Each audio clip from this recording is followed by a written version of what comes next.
dewantara yang dihubungkan dengan budaya positif di sekolah kita, di mana pembelajaran berpihak kepada anak. Nah, Bapak Ibu semuanya, kemudian kita akan melakukan evaluasi, refleksi tentang praktik disiplin. Bagaimana yang dikatakan praktik disiplin ini? Kita mulai menerapkan budaya-budaya positif di sekolah, Bapak Ibu. Tidak ada lagi kekerasan di sekolah, tidak ada lagi kita melakukan sesuatu seenaknya. Kenapa? Karena selama ini kita melakukan pembelajaran yang berpusat kepada guru, teacher center. Namun menurut pihak dewantara harus melaksanakan pembelajaran yang berpusat pada peserta didik. Nah, kemudian di sini juga memahami peran kita sebagai guru dalam membangun budaya positif dengan menerapkan konsep disiplin yang berinteraksi. Bagaimana? Ini dalam pendidikan Indonesia secara umum, kemudian mendapatkan pemahaman mengenai konsep disiplin positif untuk menciptakan hidup dengan profil belajar Pancasila itu jelas.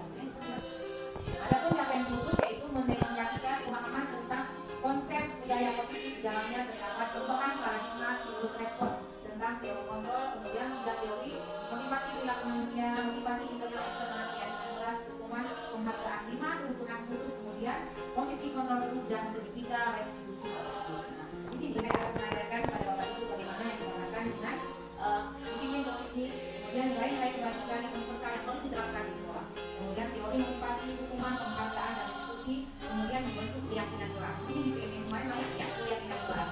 Kemudian kebutuhan dasar manusia dan dunia berkualitas, kemudian posisi restitusi, posisi 5 kontrol dan restitusi segitiga restitusinya.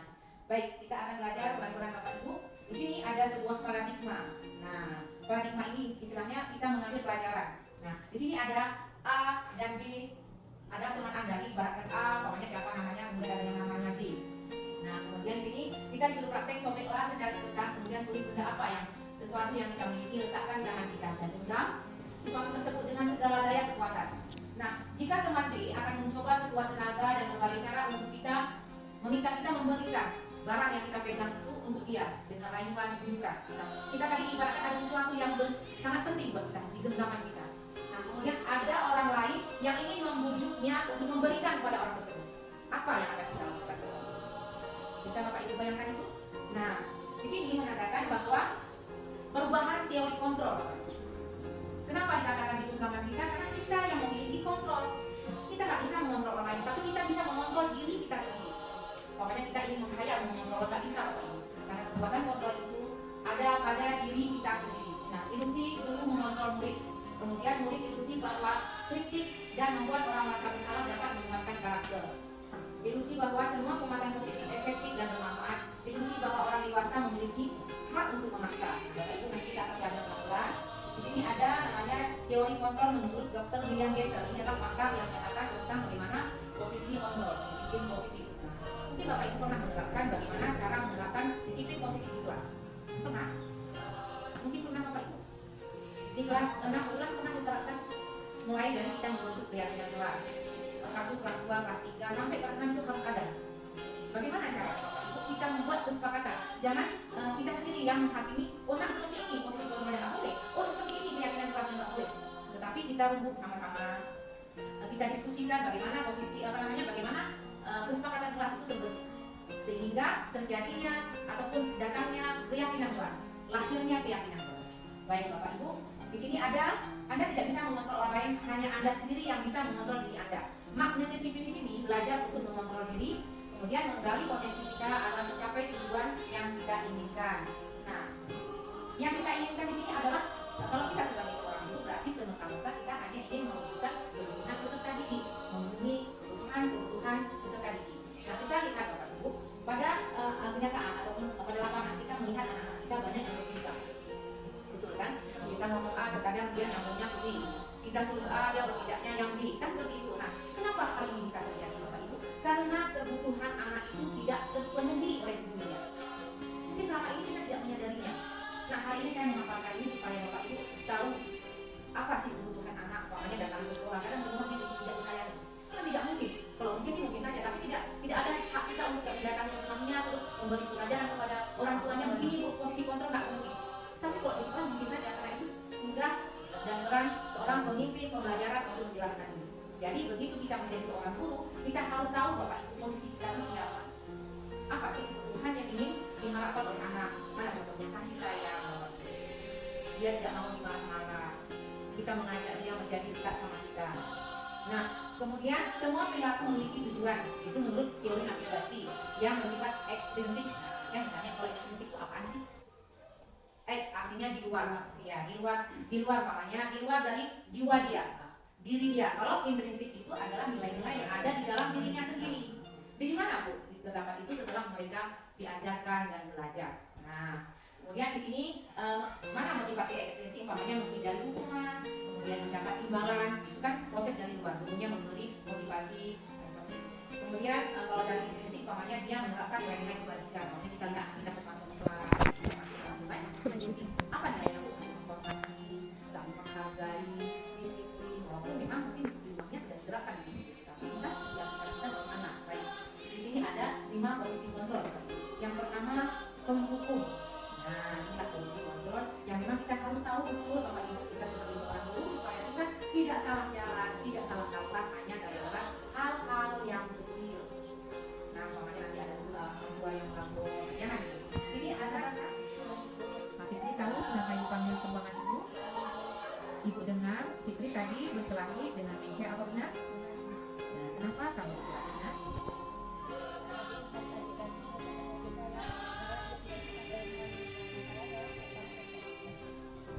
Oh begitu ya, wajarlah kamu marah dan kesal. Jika Ibu di posisi kamu pasti Ibu melakukan hal yang sama.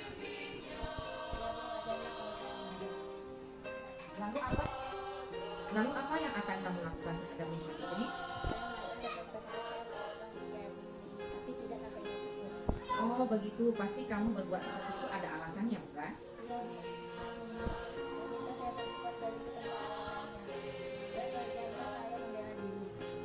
Ya wajarlah kamu rupanya diejek sama Mesya ya. Ibu sangat menghargai tindakan kamu telah tidak berbuat lebih dulu dari situ, misalnya dengan mendorong Mesya. Nah sekarang Fitri, mari kita pikirkan tindakan apa yang harus kita lakukan sesuai dengan kesepakatan kelas. Kamu tahu apa tidak? Baik. Keyakinan kelas apa yang sudah kamu yakini? Ibu bangga dengan kamu. Kamu tahu bagaimana saling menghormati antar teman di kelas, bukan? Ya, benar sekali. Ibu bangga dengan kamu. Kamu tahu saling menghormati itu penting buat teman. Dan menurut kamu, keyakinan kelas apa yang kamu jalankan ketika kamu beranak? Bagus. Kamu bersedia memperbaiki kesalahan ini, Fitri? Baik, kira-kira apa yang bisa kamu lakukan untuk memperbaiki kesalahan ini, Fitri?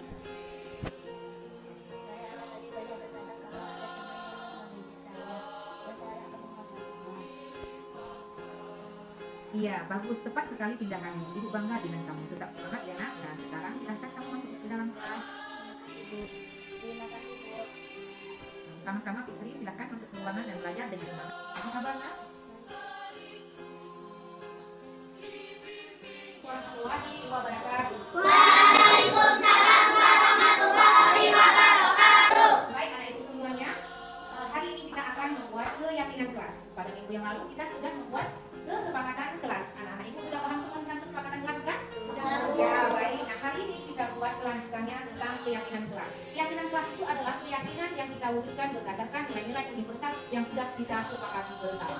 Apa saja nilai universal? Makanya gotong royong apa lagi?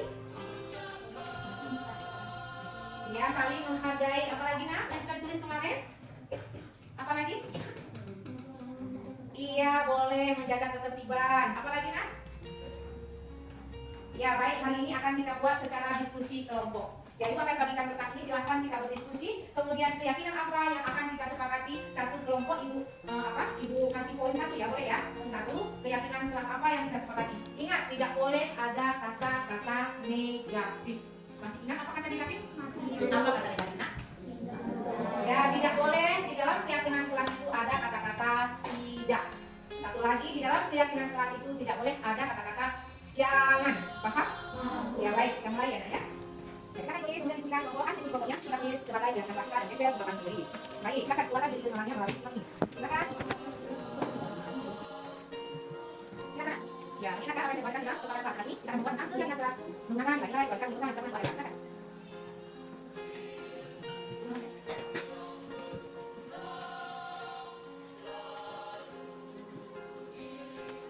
Ya, akan dituliskan. Silakan dituliskan hal-hal yang sudah ini sebagai kesepakatan kelas. Kamu kok sampai mana itu?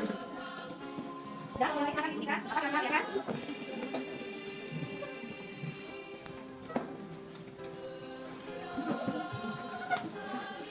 Udah kan? Tiga. Nah, terus ya. Ya kan?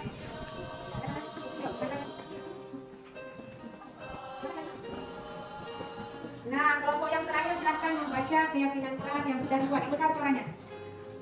Kami percaya bahwa kami pasti bisa menjadi murid yang beramal mulia. Ya, dibaca semua, nak. Kami akan menjaga ketertiban kelas dengan penuh tanggung jawab. Ya, ada beberapa kawan ya. Bisa ya? Ada terus apa lagi? Kami akan selalu menemukan semangat Baca aja. belajar yang tinggi. Baik. Karena relasi ini saling menghormati akan membawa kedamaian. Ya, luar biasa. Tepuk tangan semuanya. Baik. Nah, ini semua berarti keyakinan kelas kita sudah kita sepakati, yaitu yang pertama, kami akan menjaga ketertiban kelas dengan penuh tanggung jawab. Yang kedua, kami akan selalu memupuk semangat belajar yang tinggi. Yang ketiga, kami meyakini saling menghormati dan seakan membawa kedamaian. Kami percaya bahwa kami pasti bisa menjadi murid yang berakhlak mulia. Luar biasa. Tepuk tangan untuk kita semua. Keyakinan kelas kita yang kita buat, nanti kita akan dokumentasikan dengan bagus di kelas kita dan Ibu akan menempelkan di dinding kelas. Setuju semua ya? Keyakinan ini adalah nilai-nilai yang diyakini di kelas 5 ini untuk dilaksanakan bersama. Setuju? Nah, sekarang silakan anak Ibu menandatangani keyakinan kelas yang sudah kita buat tadi. Sudah? Sudah tahu? Nah, silakan masuk satu-satu. Silakan dimulai dari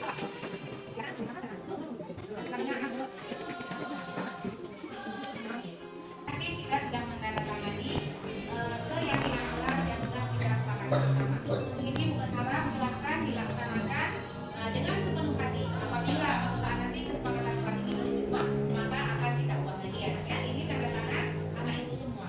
Sudah tahu? Sudah, baik. Terima kasih semuanya. Itu akhir dengan Assalamualaikum warahmatullahi wabarakatuh. Assalamualaikum warahmatullahi wabarakatuh. Nama saya Fitri Aulia Rizky dari kelas 5 SD Negeri 4 Atlintang. Saya senang sekali bisa berdiskusi dengan Bu Laili. Saya akan lebih bersabar untuk menghadapi perilaku teman sekelas saya. Saya harus lebih menghormati teman sekelas saya. Terima kasih. Tentang ajaran sosialisasi disiplin positif di sekolah. Nah, ini kami telah memahami dan menjalankan budaya positif disiplin di sekolah kami. Kami sangat berterima kasih kepada Ibu Laili selaku pimpinan kami di sekolah untuk menerapkan adanya sosialisasi kegiatan positif di sekolah kami. Kepada Ibu Laili kami ucapkan terima kasih atas bimbingan ini.